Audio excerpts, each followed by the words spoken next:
गुरु जी के चरणों में सत सत प्रणाम और आप सभी साधकों को मेरा सादर नमस्कार। मैं साध्वी आनंदी माँ दिव्यासी शास्त्रम सुंदर नगर मंडी डिस्ट्रिक्ट हिमाचल प्रदेश में निवास करती हूँ। मेरा फोन नंबर है 8219172304। सुरेश बेटा का फोन नंबर है 9729018002। तो हमारे दिव्यासी शास्त्रम में गीता जी हैं, जो नाम गीता है, गीत भी बहुत अच्छा गाते हैं उन्होंने, संगीत। तो उनका आवाज एकदम बहुत सुंदर है। तो उन्होंने अब यहाँ पे हमारा 5 महीने पूरा एडवांस न्यू डाइट सिस्टम को उन्होंने फॉलो करे। तो ये जो एडवांस न्यू डाइट सिस्टम का जर्नी इन्होंने जो 5 महीना करे, उनको क्या तकलीफ था जो इन्होंने अपनाए हैं, क्या ये थी, कितना लाभ हुआ, और उनका कहाँ पे रहते हैं, मोबाइल नंबर वगैरह, वेट कितनी कम हुआ, क्या हुआ, सब चीज के बारे में वो अपने मुख से सुनाएंगे आप लोगों को, ताकि आप लोगों को भी प्रेरणा मिलेगी। तो बेटा आप आपका सब परिचय दो और मोबाइल नंबर बताओ और सुनाओ। श्री डीवी चौहान गुरु जी के चरणों में मेरा सत सत नमन। आनंदी माँ के चरणों में मेरा सत सत नमन और सुरेश भाई के चरणों में भी मेरा सत सत नमन। मेरा नाम गीता है, मैं देहरादून से आई हूँ और मुझे दिव्याशीष आश्रम में आए हुए 5 महीना हो चुका है।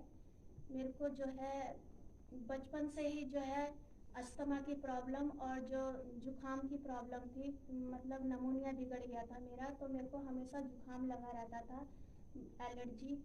तो मेरे को जब वो एलर्जी होती थी तो मेरे को 15-15 20-20 छींकें आती रहती थी और मैं बहुत परेशान रहती थी उससे। मेरी आँखों में खुजली, कानों में खुजली, गले में खुजली होती रहती थी। लेकिन तो क्योंकि मेरे को पता नहीं था कि दूध से ये सब चीज़ होता है, तो कुछ दिन चलते रहे, दवाइयाँ बहुत खाई, कहीं हैदराबाद गए, कहीं डॉक्टरों का चक्कर लगे, बहुत दवाइयाँ खाने के बाद भी मुझको ना अस्थमा में आराम मिला, ना तो मेरे को जुकाम में आराम मिला।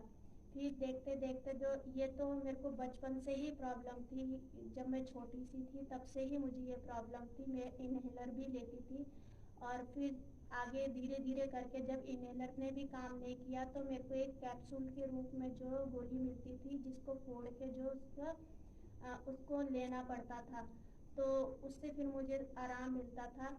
तो इतनी तकलीफ होती थी कि मेरे को रात को सांस ही नहीं लिया जाता था। मैं खिड़की में बैठी रहती थी और खिड़की में बैठ के सांस लेती रहती थी कि मेरे को सांस लेने में इतनी प्रॉब्लम होती थी। लेकिन धीरे धीरे धीरे करके जो है कि समय बढ़ता गया और जो है मेरी बीमारी भी बढ़ती गई और डॉक्टरों के चक्कर भी बढ़ते रहे। लेकिन जो है आगे जाके जो है फिर जीवन में जो है कि गृहस्थ परिवार में गई। तो गृहस्थ परिवार में जाने के बाद जो है घर के काम काज होते, सब कुछ होते हैं, तो अपनी दिनचर्या में जो है चलने लग गई थी। तो उसमें जो है बीच में प्रॉब्लम आई, पेट में जो है मेरे यूट्रस में जो है गांठ हो गई और वो गांठ में मेरे को बहुत दर्द होने लगा। तो मैंने 5 साल उसकी दवाइयाँ खाई कि ये जो है मेरे दवाइयों से ही आराम मिल जाए, लेकिन मुझको बिल्कुल भी आराम नहीं मिला 5 साल दवाई खाने के बाद। तो डॉक्टर ने बोला कि जो है कि इसको ऑपरेशन कराना पड़ेगा, नहीं तो फिर जो है ये कैंसर का रूप ले लेगा। तो मुझे एनडीएस के बारे में बिल्कुल जानकारी नहीं थी इस चीज़ के बारे में। तो जब मैं डॉक्टर ने के पास गई तो पहले तो कोशिश करी कि दवाइयों से सही हो जाए। जब दवाइयों से सही नहीं हुआ तो फिर ऑपरेशन करने की नौबत आई। तो ऑपरेशन कराया तो यूट्रस निकाल दिया गया बाहर। और जो है अब जिस चीज़ के लिए मैंने वो ऑपरेशन कराया था, मुझे लेफ्ट साइड में दर्द रहता था, कमर में दर्द रहता था, लेकिन मेरा दर्द वो वैसा का वैसी, मेरे को कोई भी आराम नहीं हुआ। कुछ महीने बाद जो है फिर मैं दोबारा जब डॉक्टर ने के पास गई कि मेरे को तो दर्द में आराम ही नहीं है, जिस चीज़ के लिए मैंने ऑपरेशन कराया था मुझे बिल्कुल भी आराम नहीं है। तो अल्ट्रासाउंड कराया गया फिर दोबारा, तो अल्ट्रासाउंड में फिर जो है फिर एक और गांठ निकल गई कि इनके एक और गांठ है। तो फिर डॉक्टर ने उस टाइम मुझे हल्का फुल्का थोड़ा बहुत जो है, मेरी जिठानी ने जो है मुझे एनडीएस के बारे में मेरे कान में मेरे बता दिया था मुझे, और मेरे जो है माता जी से थोड़ा बहुत, मतलब जिठानी ने बताया था, उस टाइम माता जी से बात नहीं हुई थी।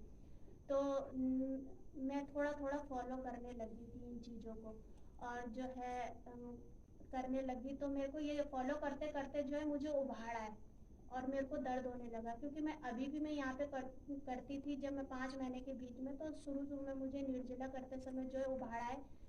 माता जी भी जानती है कि 2-3 दिन मेरे को इतना भयंकर उबाड़ा है कि मैं अपने बिस्तरे से भी नहीं उठ पाई थी और मैं डर गई थी। और सेम यही मेरे को इस बार समझ में आया, और यही ऐसे ही दर्द जो है मेरे को उस टाइम हुआ था। तो उस कंडीशन में जो है कि जब मेरे को चल तो रही थी, मैं कर रही थी, एनडीएस कर रही थी, मैंने निर्जला भी लिया घर में थोड़ा बहुत, लेकिन जब उभाड़ आए तो मेरा मतलब जो है मेरे विचार चेंज हो गया, घर वाले भी परेशान हो गए कि ये खाना नहीं खा रही है, खाना नहीं खा रही। और फिर दोबारा उस उभाड़ में दर्द के कारण जो मेरे से बर्दाश्त नहीं हुआ और ऑपरेशन करने के लिए लेके गए, और जो है मेरा दूसरी बार भी गांठ का ऑपरेशन करा दिया गया। तो मैं सभी साधकों से ये बात करना चाहती हूँ कि जो है कि हम लोगों को जो है एनडीएस की पूरी जानकारी होना बहुत ज़रूरी है, क्योंकि अधूरी जानकारी में इंसान को जो है फ़ायदे के जगह नुकसान हो जाता है। इसीलिए माता जी के कांटेक्ट में रहना बहुत ज़रूरी है। फिर मैंने जो है माता जी से कांटेक्ट किया, और जो है मैं और मेरी जिठानी दोनों 10 दिन के लिए यहाँ पे आ गए। और हमने 10 दिन के लिए यहाँ पे किया। उस टाइम हमने जो है 4 दिन का पहले, और फिर जो है 2 दिन का बाद में, बीच में 2 दिन जूस लेके 2 दिन का बाद में 6 दिन का निर्जला किया था। तो फिर हम लोग इसको फॉलो करते रहे। फिर जो है बीच में जैसे होता ही है संसार के बीच में रहने के बाद, जो है कि मैंने फिर गलती करी और बार बार गलती करती रही। मैंने जो है एक टाइम जो है भोजन करने लग गई, और जिसका परिणाम मुझे फिर भुगतना पड़ा कि मेरे को तीसरी बार फिर गांठ बनी मेरे पेट में। तो जो है फिर मैंने माता जी को फिर रोक के फिर मैंने माता जी को फ़ोन किया, सुरेश भैया को फ़ोन किया, और सुरेश भैया को माता जी ने बल्कि मुझे ये बात भी बोली कि बेटा सुरेश भैया बहुत नाराज़ है कि अगर तेरे को कुछ कहेंगे तो तू बुरा मत मानना। मैंने उस टाइम मेरे को इतनी तकलीफ थी, मैंने माता जी को बोला कि माता जी कुछ भी बोल ले भैया, कोई बात नहीं, मार ले कूट ले जो मर्जी कर ले, लेकिन जो है मुझे तो आना है, मेरे लिए अपने अपने जो है आश्रम का दरवाज़ा बंद मत करना। तो इस तरीके की बात बोली तो माता जी ने बोला, आज मैंने सुरेश भैया से बात नहीं करी थी, मैंने माता जी से बात करी और फिर मैं आ गई यहाँ पे।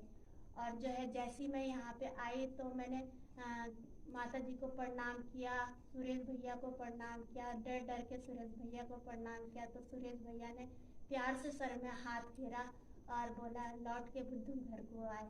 तो मुझे इतना खुशी महसूस हुई कि भैया बहुत मतलब एक एक साधकों को जो है इतने अच्छे ढंग से जो है समझाते हैं, सब कुछ करते हैं, लेकिन हम उनकी बातों पे खरे नहीं उतर पाते।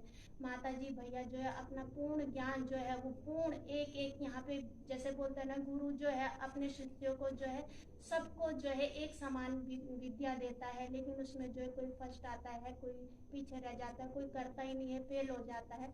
उसी तरीके से मैं जो है बार बार कभी परीक्षा में फेल हो रही, कभी पास हो रही है। अभी जो है मैं ठीक 5 महीने हो चुके हैं।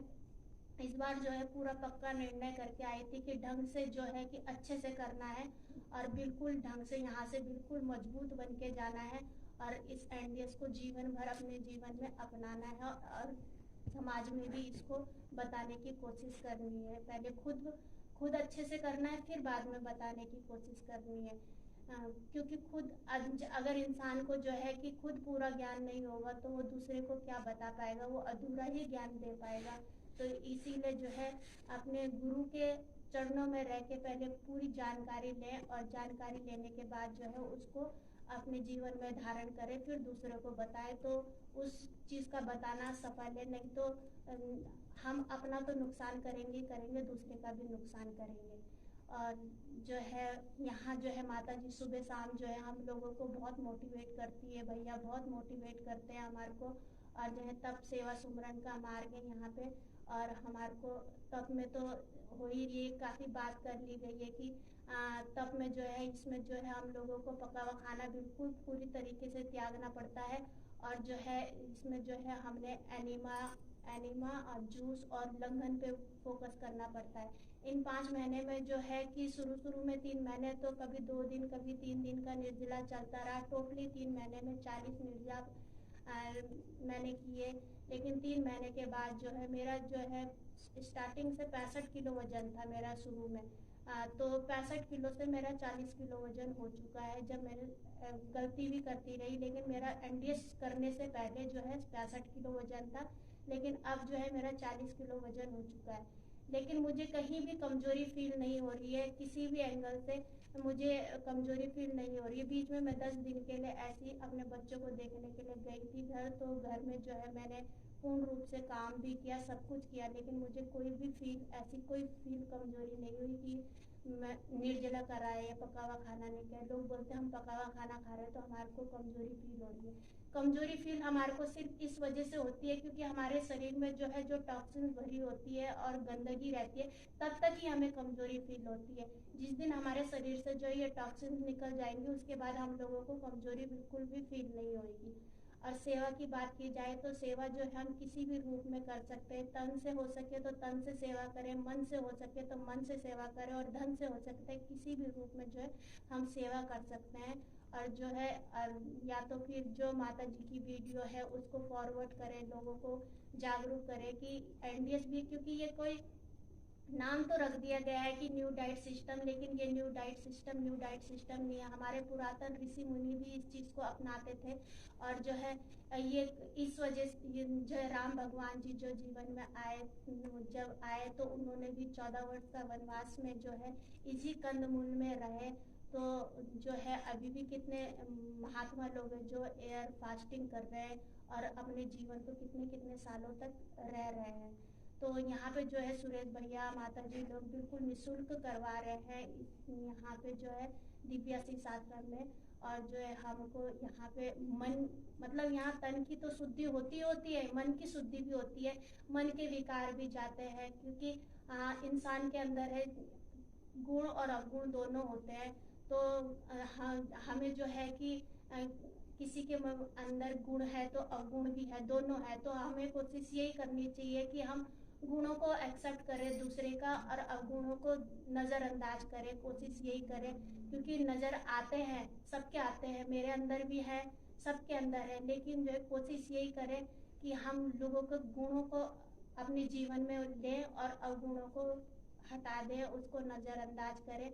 बाकी जो है माता जी जो है शाम को जो सत्संग कराती है, तो जैसे तुलसीदास जी ने लिखा है कि एक घड़ी आदि से पुनियाद, तुलसी संगत साधकी कटे कोटि अपराध। ये है कि हमें एक घड़ी हो या आधी घड़ी हो, जो हमें संतों का संग जरूर करना चाहिए और सत्संग में जरूर बैठना चाहिए, जिससे जो है हमारा जीवन जो है सार्थक बन सके और हम जो उनके जीवन में है वो हम अपने जीवन में कुछ अंश रूप में अपने जीवन में धारण कर सके और अपने जीवन में अपना सके।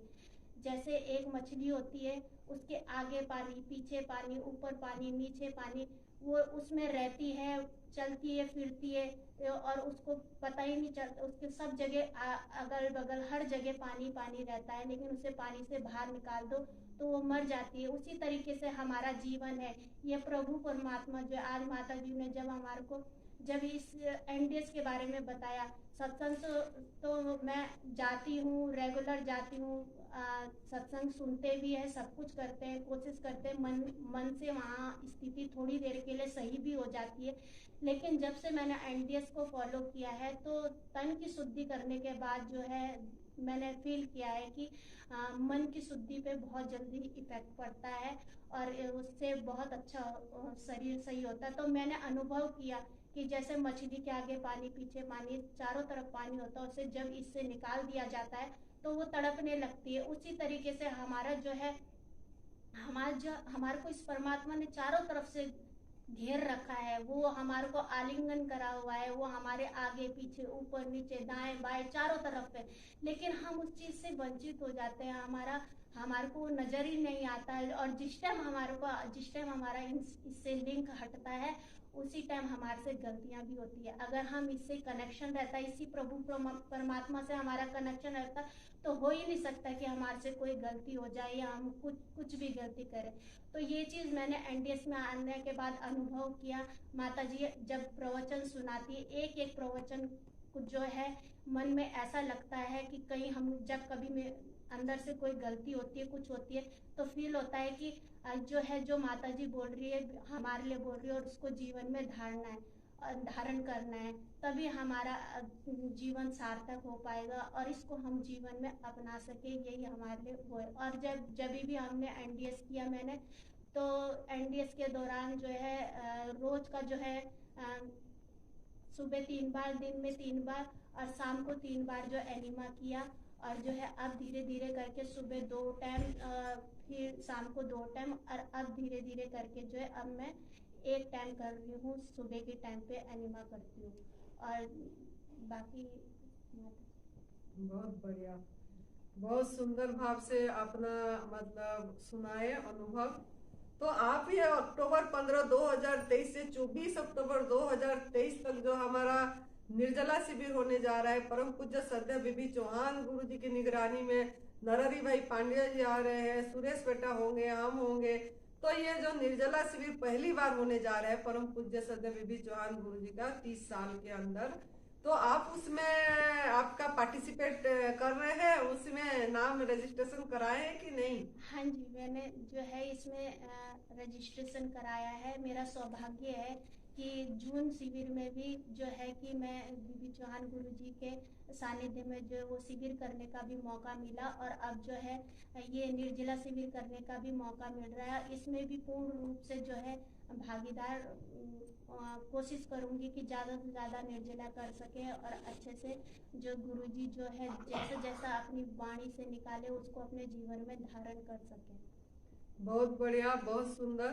तो आप लोगों भी अगर निर्जला शिविर में भाग लेना चाहते हैं, कैंसर है कि किडनी का प्रॉब्लम है, पार्लिटिक अटैक है, ऐसे क्रोनिक डिजीज जिसको भी है, अगर लेना चाहते हैं तो अभी भी समय है। अगर मेरा वीडियो देख रहे हैं तो आप जरूर मतलब एडवांस न्यू डाइट सिस्टम का अपना लाइफस्टाइल बनाइए और रसाहार और निर्जला का अभ्यास करिए, और यहाँ आपका नाम लिखवा सकते हैं, रजिस्ट्रेशन करवा सकते हैं। और एक सामूहिक निर्जला का अलग प्रभाव होती है।